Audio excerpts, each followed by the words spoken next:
Friends, कैसे हैं आप सब। मैं उम्मीद करता हूं कि आप लोग अच्छे होंगे। I hope you all are fine. Now in this video I am going to share through this video that is syllabus of biology in class 12 for board exam. आज मैं क्लास 12 के बायो पार्ट, जो zoology and botany दोनों part के अंदर मैं आज बताने वाला हूं कि इसका सिलेबस क्या क्या रहने वाला है। और इसमें बेसिकली हमने इससे पहले एक वीडियो अपलोड किया था, एक लेक्चर अपलोड किया था जो cell the rate of life से रिलेटेड है। हालांकि वो चैप्टर क्लास 11 में आता है, लेकिन वो एक बेसिक चैप्टर होता है।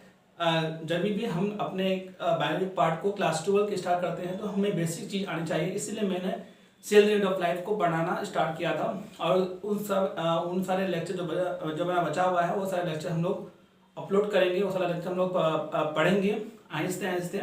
लेकिन ये सिलेबस को आगे आप लोग अच्छे तरीके से एनालाइज कर लीजिए कि कौन कौन चैप्टर से हम लोग का वेटेज रहने वाला है और कौन कौन चैप्टर का वेटेज हमारा कम रहने वाला है। चलिए बिना किसी तरीके हम लोग स्टार्ट करते हैं वीडियो को। Let's begin. तो that is about the syllabus of biology class 12। Basically ये हम लोग का दो पार्ट रहने वाला है। वो ये है कि एक तरफ हमारा रहेगा zoology part and botany part. अब किसी को ये पता नहीं रहेगा, बहुत कमजोर स्टूडेंट, वीकेस्ट जो स्टूडेंट होते हैं तो वो उसके अंदर ये कंफ्यूजन होगा कि जूलॉजी क्या होता है, बॉटनी क्या होता है। देखिए, हम लोग जब एनिमल के बारे में स्टडी करते हैं तो वो जूलॉजी के अंदर हम लोग पढ़ते हैं जो ह्यूमन बींग से रिलेटेड या एनिमल से रिलेटेड हम लोग जो कुछ भी पढ़ते हैं, जो कुछ भी हम लोग स्टडी करते हैं वो जूलॉजी पार्ट के अंदर हम लोग स्टडी करते हैं। और जो प्लांट्स के अंदर, जो जेनेटिक्स के अंदर हम लोग स्टडी करते हैं वो हम लोग अपने बॉटनी के अंदर क्या करते हैं, स्टडी करते हैं। और दोनों को मिलाकर एक बायो पार्ट, मतलब साइंस का पार्ट कहलाता है, वो हम लोग बायोलॉजी कहते हैं। ठीक है, तो क्लास 12 के बायो पार्ट में पहला चैप्टर हमारा जूलॉजी के अंदर आता है जिसका नाम क्या है, human reproduction.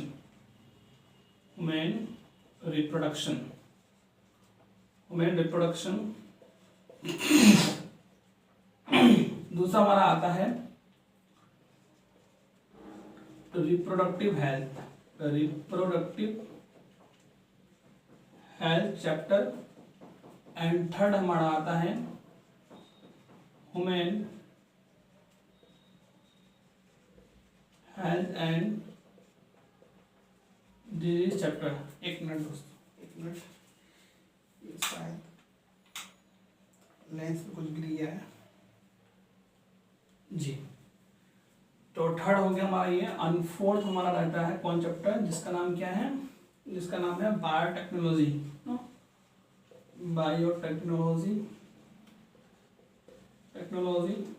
Principal and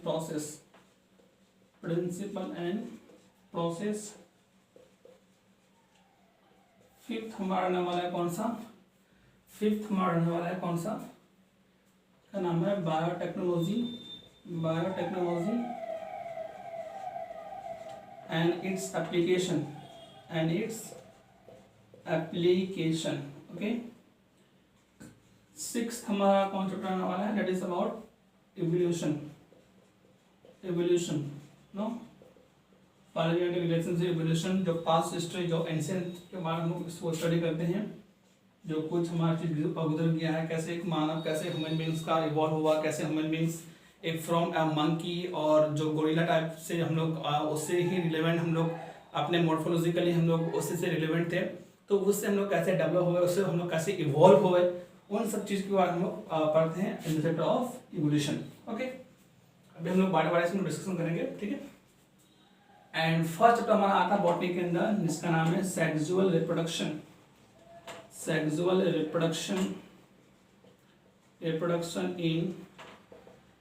in flowering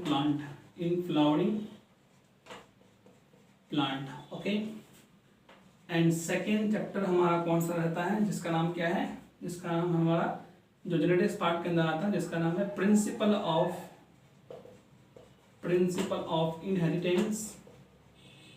inheritance and its variation okay, variation due to the cause of DNA, जो हमारा DNA रेप्लिकेशन होता है उसके एरर की वजह से, और वेरिएशन कॉज होता है जो मतलब हम पढ़ते हैं इसके जेनेटिक्स के अंदर। And third chapter is about molecular basis of inheritance, molecular basis of inheritance okay. And fourth हमारा आता है कौन चैप्टर, नाम है microbes in human welfare, microbes in human welfare.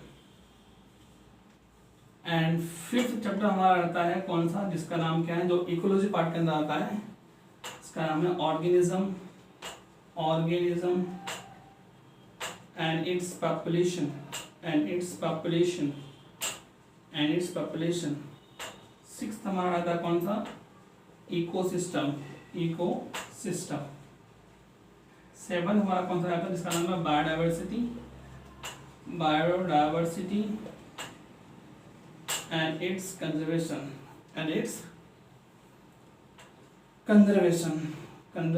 Okay. 7 और 6 13 चैप्टर हो गया, ठीक है। तो हमारा देखिए friends, my dear brother and sister, देखिए यहाँ पे क्या है कि हमारा कुछ चैप्टर इसमें हमारा रिलेटेड हो गया है। उस सारे रिलेटेड चैप्टरों को देखते हुए हम लोग जूलॉजी के 6 चैप्टर और बॉटनी के 7 चैप्टर को हम लोगों ने लिया है। हम लोग का चैप्टर एनसीईआरटी से रिड्यूस्ड हुआ है, जिसका नाम है फूड स्टेबिलिटी एंड इन्हांसमेंट करके आता है, एक फिर इन्वायरमेंटल इशू आता है। वो 2 चैप्टर अगर नहीं भी पढ़ेंगे तो बोर्ड एग्जाम के लिए हम लोग सफिशिएंट मार्क्स ले आ सकते हैं और अच्छे से अच्छे मार्क्स ले आ सकते हैं। उनका एक ट्रिक होता है, एक ट्रिक क्या है, एक ट्रिक काम कैसे आता है कि जब क्वेश्चन पूछते हैं तो कुछ ऑप्शन देते हैं कि 10 में से 8 बनाओ, 5 में से 3 बनाओ। वो ऐसे ऑप्शनल क्वेश्चन या एमसीक्यू टाइप क्वेश्चन आते हैं, तो कहते हैं कि अगर 50 क्वेश्चन है तो उसमें से हम लोग का 40 बनाना पड़ता है, ऐसा कुछ होना पड़ता है, चाहे कोई भी एग्जाम हो, चाहे कोई भी बोर्ड एग्जाम हो, ठीक है। तो ये बखूबी बोर्ड एग्जाम के लिए इतना हमारा सेपरेशन होता है बायो पार्ट के अंदर। देखिए हमारे बोर्ड एग्जाम के लिए लॉन्ग आंसर टाइप क्वेश्चन, हालांकि हर एक सब्जेक्ट के लिए, चाहे वो इंग्लिश हो, उर्दू हो, हिंदी हो, संस्कृत हो, मैथमेटिक्स हो, साइंस और फिजिक्स हो, केमिस्ट्री हो, कोई भी चैप्टर हो, कोई भी हमारा सब्जेक्ट हो, तो सब में long answer, short answer, MCQ type question, derivation और डायग्रामेटिक रिप्रेजेंटेशन, वो सारे के सारे हमारा क्या करते हैं, क्वेश्चन आस्क करते हैं। फ्रीक्वेंटली ये क्वेश्चन पूछे जाते हैं हर साल। तो बखूबी हम लोग अगर देखते हैं बायो पार्ट के अंदर, तो इससे हम लोग का मेन जो चीज़ें आते हैं वो आते हैं डायग्राम को मेन मुद्दे नजर रखते हुए हम लोग आगे की तरफ बढ़ेंगे। आगे की तरफ हम लोग देखेंगे कि भाई यहाँ पे हमारा जो बेसिक चीज़ जो हमारा बायो पार्ट में ध्यान रखना पड़ता है वो हमारा है डायग्राम। और डायग्राम से हर साल क्वेश्चन पूछते हैं, चाहे वो हमारा ह्यूमन रिप्रोडक्शन से कोई male reproductive part, female reproductive part या मेमोरी ग्लैंड या कुछ भी हमारा पूछ सकता है, या नहीं तो हमारा बॉटनी के अंदर सेक्सुअल रिप्रोडक्शन फ्लावर प्लांट के अंदर हम लोग का पूछ सकता है कि फीमेल रिप्रोडक्टिव फ्लावर पूछ ले, डबल फर्टिलाइजेशन पूछ ले with the help of diagram. तो वहाँ पे हम लोग को रिप्रेजेंट करना पड़ता है।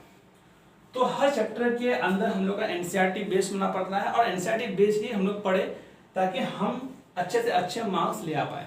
क्योंकि एनसीईआरटी बेस क्वेश्चन पूछे, चाहे वो कोई भी कॉम्पिटिटिव एग्जाम हो, चाहे कोई भी हमारा बोर्ड एग्जाम हो, हर चीज़ वो एनसीईआरटी बेस ही पूछते हैं। लेकिन एनसीईआरटी को इलाबोरेट, एनसीईआरटी को इजीएस्ट तरीके से हम लोग को पढ़ने के लिए एडिशनल कुछ चीज़ पढ़ना पड़ता है, जो हमारे क्लास नोट्स, जो हमारे टीचर्स के बातें, जो हमारे मतलब सीनियर के बातें, वो हमारा अगर हम मानते हैं, अगर हम फॉलो करते हैं अच्छे तरीके से, किसी भी मतलब किसी भी फैकल्टी को हम अगर अच्छे तरीके से फॉलो करते हैं, तो वो हम एनसीईआरटी को अच्छे तरीके से हम लोग क्या कर सकते हैं, डिकोड कर सकते हैं, ठीक है। तो पहला चैप्टर हमारा आता है ह्यूमन रिप्रोडक्शन। इन 4 चैप्टर को, that is about total number of chapter हमारा कितना होगा, 13 चैप्टर होगा, ठीक है।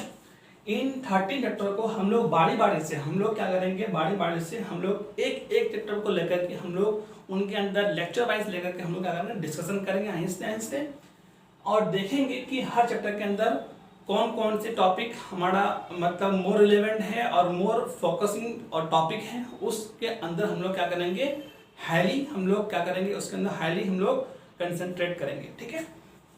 तो ह्यूमन रिप्रोडक्शन हो जाता है, रिप्रोडक्टिव हेल्थ चैप्टर हमारा हो जाता है, और human health and disease chapter हमारा हो जाता है, और बायोटेक्नोलॉजी के अंदर दो पार्ट आ जाते हैं, जिसका नाम हमारा है बायोटेक्नोलॉजी प्रिंसिपल प्रोसेस, जो कि उसका क्या क्या प्रोसीजर है और कैसे कैसे तैयार करते हैं मेडिसिन वगैरह, कैसे कैसे हम लोग तैयार करते हैं अपना जो भी हम लोगों का वैक्सीन हो गया, मेडिसिन हो गया और जो भी सारे ड्रग्स वगैरह हो गया, हम सब कुछ बनाते हैं with the help of biotechnology. अब उसका एप्लीकेशन कहाँ पे होता है, उसका एप्लीकेशन एनिमल्स में, ह्यूमन बींग्स में, प्लांट्स में कहाँ पे होता है, किस प्रोसेस से होता है, डाउनस्ट्रीम प्रोसेसिंग क्या होता है, उन सब के बारे में हम लोग डिस्कशन करेंगे चैप्टर के अंदर। और एक आता हमारा है इवोल्यूशन, और इवोल्यूशन के अंदर हम लोग पढ़ेंगे कि कैसे ह्यूमन बींग्स इवोल्व हुए, कैसे ह्यूमन बींग्स मतलब जो एक मंकी से मॉर्फोलॉजिकली हम लोग उससे सिमिलर थे, कैसे हम लोग उससे इवोल्व हुए, जो हमारा बिग बैंग थ्योरी से हम लोग कैसे इवोल्व हुए, तो वो सारे के सारे चीज़ें हम लोग देखेंगे बारी बारी से, ठीक है। और देखेंगे फिर हम लोग बॉटनी के अंदर सेक्सुअल प्रोडक्शन फ्लावरिंग प्लांट में हमारा जो एसेंशियल पार्ट है कैलिक्स, जो एसेंशियल पार्ट है androecium, gynoecium, non essential part calyx, corolla and thalamus, जो कुछ भी हमारा आ जाता है, ठीक है, उन सब चीज़ों को हम लोग देखेंगे। डबल फर्टिलाइजेशन, पॉलिनेशन वगैरह हम लोग देखेंगे। फिर जेनेटिक्स पार्ट के अंदर ये दो चैप्टर स्टूडेंट्स, ये दो चैप्टर को बहुत ही गौर से देखेगा, और ये दो चैप्टर से हर साल क्वेश्चन इसी से मोस्टली आस्क्ड क्वेश्चन ये दो चैप्टर से आते हैं, जिसका नाम है principle of inheritance and variation, और दूसरा हमारा है molecular basis of inheritance. Principle of inheritance जो ग्रीगोर जोहन मेंडल नाम का एक साइंटिस्ट, एक नाम का बोटानिस्ट, जिन्होंने बेसिकली हमारा जो हमारा पायसम सेटाबम नाम का पी प्लांट के ऊपर उन्होंने खोज किया, 7 कैरेक्टर लेकर के आए, कौन सा डोमिनेंस है, कौन सा रिसेसिव ट्रेट है, उन सब के बारे में क्वेश्चन पूछे जाते हैं अक्सर। और मॉलिक्यूलर बेसिस ऑफ इनहेरिटेंस के अंदर डीएनए का रेप्लिकेशन, हमारा आकर के फिर अपना ट्रांसक्रिप्शन, ट्रांसलेशन, बाकी हम लोग जेनेटिक कोड क्या होता है, और उन सारी चीज़ों को, फिर हमारा डीएनए फिंगरप्रिंटिंग क्या होता है, फिर हमारा ह्यूमन जीनोम प्रोजेक्ट क्या होता है, उन सब के अंदर हम लोग डिस्कशन करेंगे। फिर देखेंगे माइक्रोब इन ह्यूमन वेलफेयर की, माइक्रोब मतलब जो माइक्रो ऑर्गेनिज्म का क्या काम होता है हमारा ह्यूमन वेलफेयर में, हमारे इन्वायरमेंट में, हमारे मतलब सोसाइटी के अंदर माइक्रोब्स कितना हार्मफुल है, कितना इको फ्रेंडली है, कितना मतलब इनिमीज है, तो उन सब के बारे में हम देखेंगे बारी बारी से। फिर देखेंगे इकोलॉजी पार्ट के अंदर के ऑर्गेनिज्म एंड पॉपुलेशन की, ऑर्गेनिज्म और पॉपुलेशन कितना आबादी है, कितना हम लोग का संख्या में, कितना कितना मतलब बर्थ रेट, कितना डेथ रेट किसके ऊपर निर्भर करता है, उन सब के बारे में डिस्कशन करेंगे। इकोसिस्टम के अंदर फूड वेब, फूड चेन क्या होता है, इकोलॉजिकल पैरामीटर्स क्या होते हैं, उन सब के बारे में डिस्कशन करेंगे। बायोडाइवर्सिटी एंड कंजर्वेशन, जो कि हम लोग देखते हैं कि 1.7 to 1.8 million of species present in our diversity, present in our earth, जो कि इतना अप्रोक्सीमेटली इतना बोल रहे हैं, लेकिन इससे भी अधिक हो सकता है, ठीक है। और ये प्रेजेंट डेटा दिया हुआ है, इनके बारे में हम लोग बायोडाइवर्सिटी एंड कंजर्वेशन के अंदर हम लोग पढ़ेंगे कि कौन कौन के ऑर्गेनिज्म कहाँ और कौन कौन से इलाके में, कौन कौन से मतलब एरिया के अंदर मोस्टली पाए जाते हैं, तो उन सब के बारे में हम लोग क्या करेंगे, डिस्कशन करेंगे। तो ओवरऑल हमारा चैप्टर 30 चैप्टर रह जाता है, और इनके अंदर हम लोग देखेंगे। और ध्यान देना है कि ये बायोटेक्नोलॉजी और 2 चैप्टर हो गया, और ये 2 बॉटनी चैप्टर हो गया, और बाकी ह्यूमन रिप्रोडक्शन हो गया, और human health and disease chapter हो गया, और इवोल्यूशन हो गया, और बायोडाइवर्सिटी एंड कंजर्वेशन हो गया, और हमारे आकर के ऑर्गेनिज्म एंड पॉपुलेशन हो गया, और इकोसिस्टम हो गया। ये 2 चैप्टर से, बाकी इन 7 चैप्टर को हम लोग को ज़्यादा से ज़्यादा फोकस करना है, और ये भी चैप्टर को प्रोडक्शन इन फ्लावरिंग प्लांट को। तो ये चैप्टर से हाईली वेटेड चैप्टर होता है, जो फ्रीक्वेंटली पूछे जाते हैं क्वेश्चंस। तो इतना ही कुछ हम लोग आज के वीडियो में हम लोग बात करेंगे, और बाकी हम लोग नेक्स्ट क्लास में हम लोग अब देखेंगे कि केमिस्ट्री का सिलेबस क्या क्या है, उनके बाद हम लोग अपना अच्छे तरीके से पढ़ाना स्टार्ट करेंगे, ठीक है। आज के लिए इतना ही, और मेरे साथ बने रहिए, और जो भी गलती होती हमसे तो आप कमेंट में लिख के भेजिए। मैं आपका छोटा भाई, बड़ा भाई, आप जो बोल सकते हैं बोलिए। मैं आप ही की तरह के स्टूडेंट भी हूँ, मैं कोई टीचर उचर नहीं हूँ। मैं जितना मैं नॉलेज हूँ उतना नॉलेज मैं आपको देना चाहता हूँ, और जितना और उससे अधिक मैं आपसे भी नॉलेज लेना भी चाहता हूँ, ठीक है। और तब तक के लिए इतना ही, और ठीक है। जय हिंद, जय भारत।